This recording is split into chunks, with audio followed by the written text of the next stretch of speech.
Hello, this is Ms. Drake with Unit 1, Topic 1. In this video, we're going to cover introduction definitions.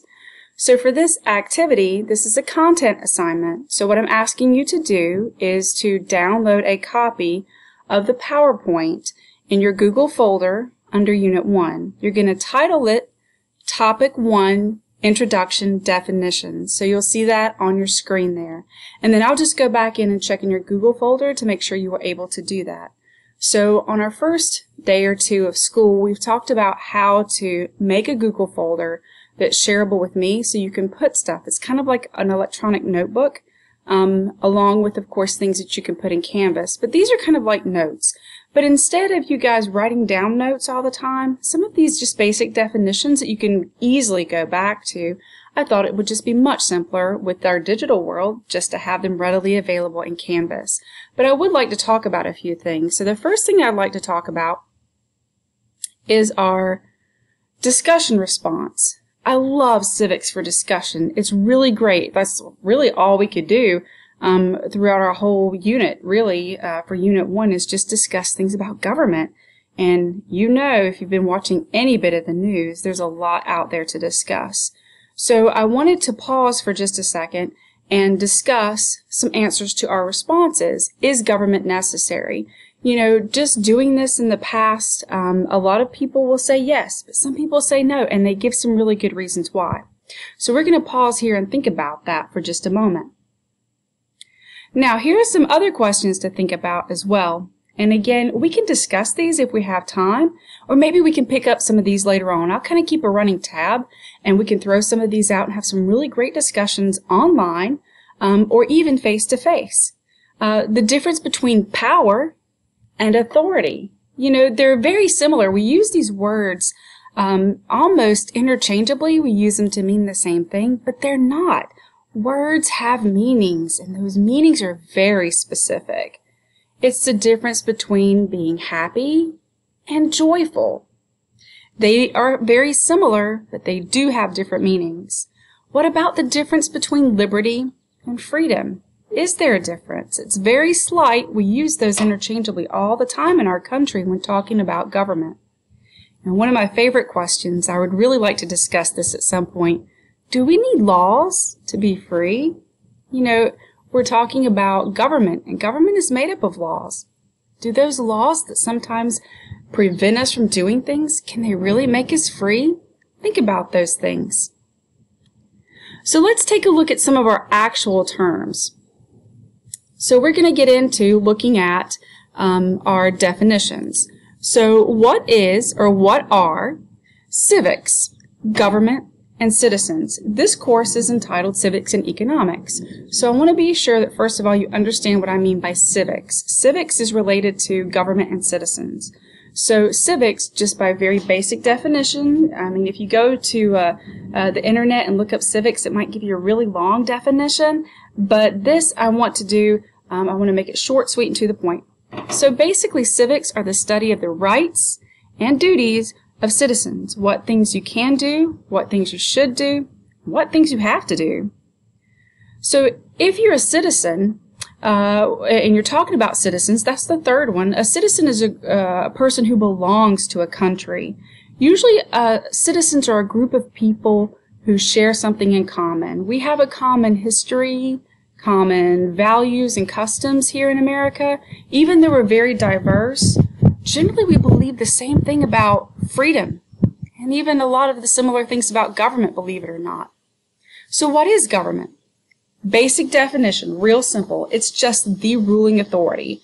And in our country, of course, we have a democratic republic. That means people, those citizens there, the word that you see on your screen, are supposed to be in charge of their government. I don't want you to think that government is just a group of people that does things to you. That is not what government is supposed to be. Government is supposed to be you and me making decisions. And so in order to do that, we oftentimes elect people to make those decisions for us. So I want you to think about what type of people you might want to be making those decisions. Maybe you should be making those decisions in the future. In our course, I really do hope, it doesn't really matter to me If you really do remember every single one of these definitions, what matters the most is that you become interested in participating in your government, because that's what it is. Government is made up of you.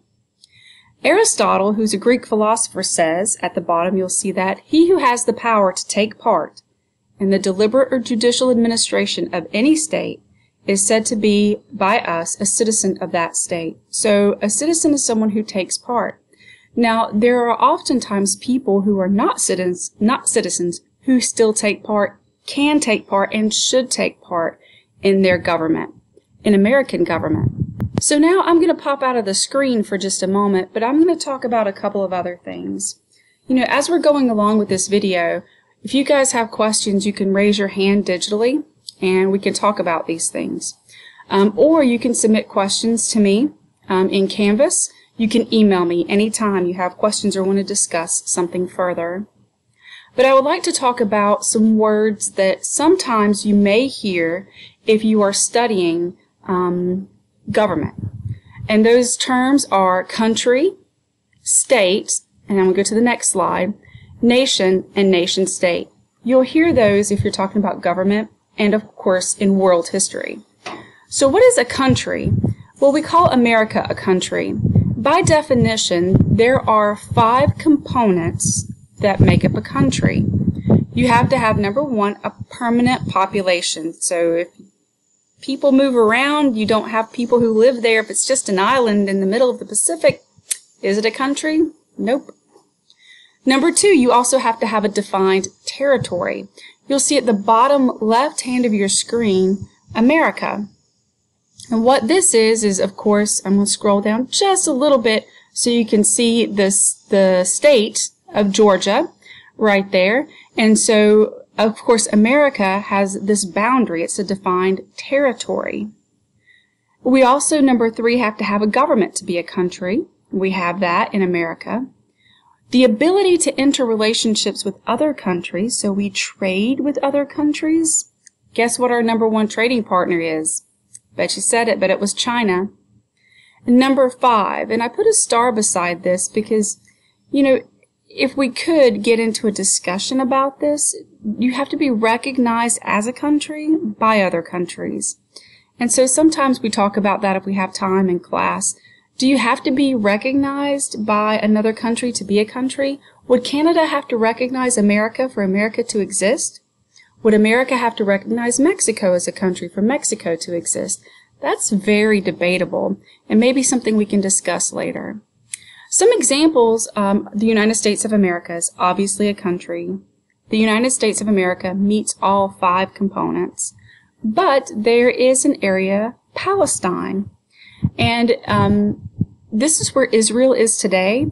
There are Palestinian people, but they don't have their own country. And all across our world, there are groups of people who live in countries, but they maybe want their own country because there may be their own culture, like people called the Kurds, K-U-R-D-S, Kurds, who live in Iraq. They would like their own country, but they don't have one, but they have their own culture. And sometimes that leads to conflict. Well, what's a state? Sometimes in the news will refer to the state of Israel, even though Israel is a country. It's a very general term. And just to kind of explain this very simply, it is a territory. So a state is just a territory. It could be a state like Georgia. You'll see, if my cursor is working, you'll see here the state of Georgia in America. But did you know that in Europe there's also a country right here called Georgia? Both of these are called political states. They are just political territories. And so I don't want you to get that confused. If you ever hear the news mention the state of Israel, it's actually a country, but it's a political state. Now we have how many states? I hope you said 50. So we have 50 states in our country. There are 50 political territories, but we have one country. We have one United States of America, and that is divided into 50 states, but we also have other territories like Puerto Rico, American Samoa, Guam, and our capital, which is Washington, D.C. As we go through our course, we will be talking about these and how all of these areas are incorporated into America. Looking at our last two terms, a nation. So a nation is a sizable group of people who believe that they are united by the common bonds of race, language, custom, or religion. This is mainly cultural, not territorial. It's very similar to a nation-state, and we just talked about a state is a political territory. So this is what happens when a political territory, let's say there's a country, and everybody in that country is the same, or if you look on your screen, we call that homogeneous. You may hear that term in science. It means the same. Or if you've heard of homogenized milk on your milk carton, because it means that all of that milk fat has been distributed throughout the milk. And so homogeneous means people are the same. So the question is, especially in this day and time, with all of the things going on related to race and race relations, think about this. Do you think America's a nation? A nation state? Do we have a similar culture? Are there things that are the same? Is that good or bad? So those are some things that we can pause and talk about, or talk about as we go on in our course. Really quickly, so you guys can just have this in your Google folder, we're going to talk about these words, and these are sovereignty. Sovereignty is a big word. If you'll see in the middle the word reign, I'm going to highlight that. Reign means to rule. Perhaps you've seen that word before.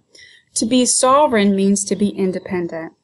So most of you guys out there still live with your folks, some adult out there, and so you're not really sovereign yet.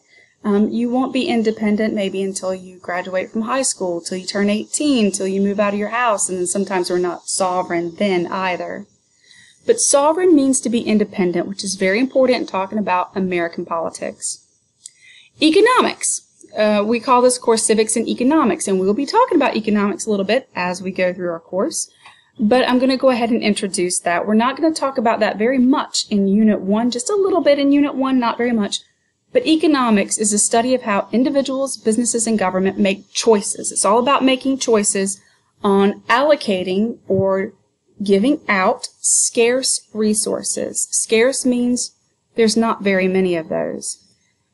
And how people, businesses, or government makes choices on giving out resources that we don't have a lot of to meet unlimited wants. And a great example of that would be masks, right? I'm not wearing one because I'm outside by myself.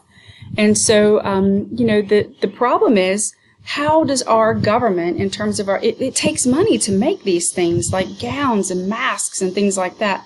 So when we study economics, we'll be talking about how government basically pays for this and distributes this. Who gets it? Why are those people given those particular resources?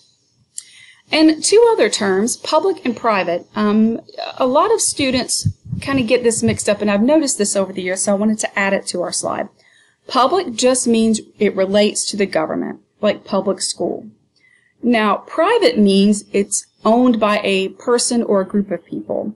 So you can have things that are open to the public, like a store, like Walmart. Walmart can be a public place where it's open to the public, but it is not owned by the government. So something that is owned by the government, like a school. You do have private schools, but Concord High School is an example of a public school. A private school would be like First Assembly, like the Concord First Assembly. That's a private school. Even though public people can go there, I want you to understand that it is owned by a private person, so it's not really under the same government restrictions. And I have a little activity that we can use to go over this a little bit more and talk about the difference between public and private.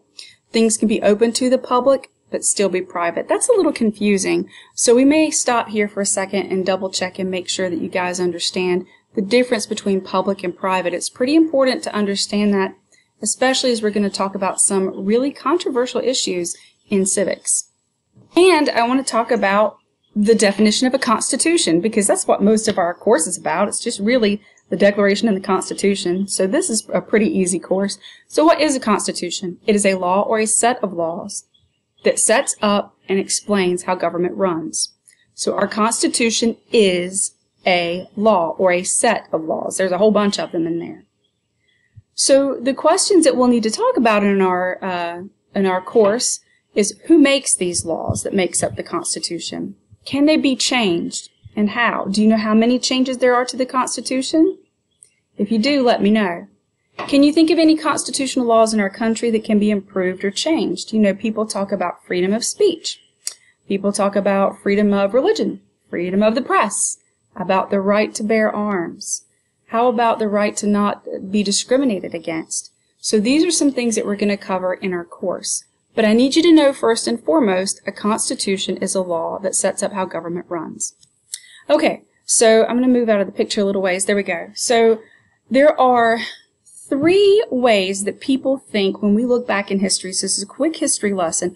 How did countries even come to exist? So we talked about the definition of a country and governments. Who made up those kinds of things, and why would they make those up? Well, of course, I might be old, but I wasn't around way back then. So there are 3 different theories about how countries and governments come to exist. The first one is called the evolutionary theory, which is here on your screen. This is the idea that government comes from the structure of the family. You can think about who's the head of the family. Probably most of you say your mom. But back in ancient times, it was the male. Males typically dominated, and so this forms like a head of government.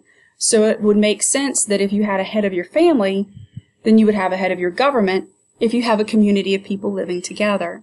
So basically what happens is that just the natural structure of a family developed into a natural structure of government. And that would also explain, of course, why you have a lot of governments that are dominated by male figures.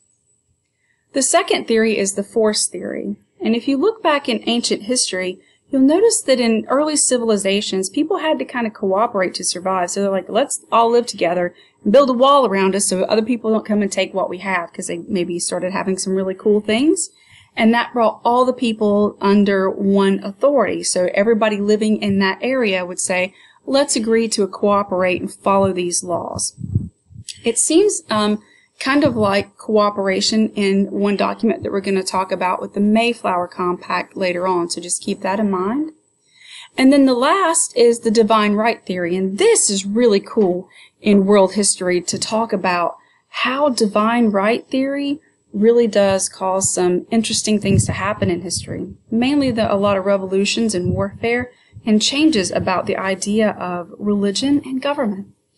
And divine right, if you're familiar with the word divine, divine refers to a god or religion.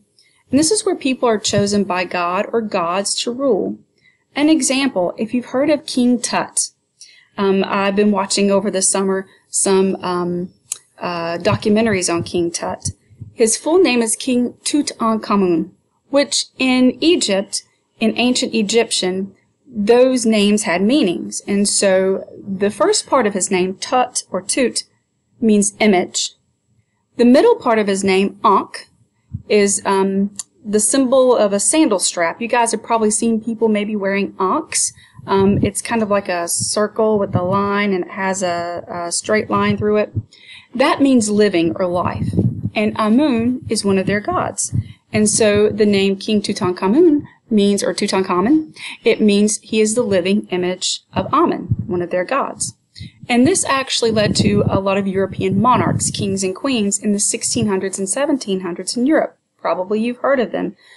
Catherine the Great, King Henry VIII, Queen Elizabeth, Queen Victoria, Mary Queen of Scots. So there's a lot of European monarchs here that we'll talk about as we go through these ideas of world history and divine right.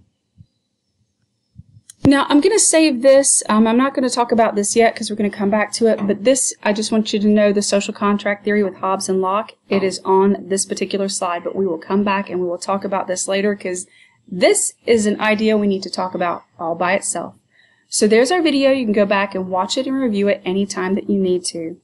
Please let me know if you have any questions.